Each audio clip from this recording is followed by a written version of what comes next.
د ګلبدین حکمتیار او د طالبانو اصلي جنجال کیسه اوس معلومه شوه. سلام، وخت مو په خیر. د جمهوریت د امتیازونو خوبونه حکمتیار ته د طالبانو ډالۍ.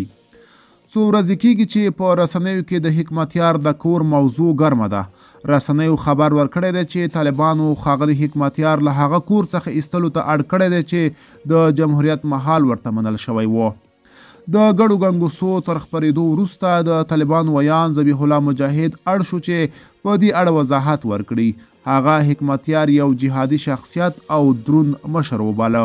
د هغه په ټکو چې د کورنیو چارو وزیر په خپل شخصي لګښت حکمتیار صاحب ته بل کور کرایه کړی دی او له دې دولتي کور څخه یې هغه په خپله خوښه دغه کور ته لیږدولی دی. تر دې وروسته د طالبانو د عدلیې وزیر د لاس پیناوي لپاره رسنیو ته مخامخ راغی او نور جزئیات یې په ډاګه کړل.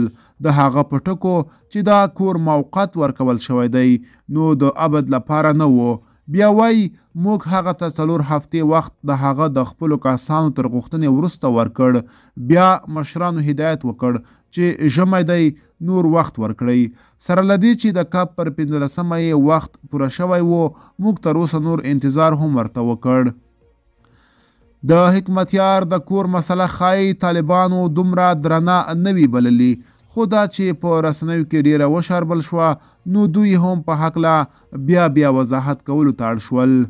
دا خبره د دوی پر ځای ده چې هغه د شخصي کور نه و.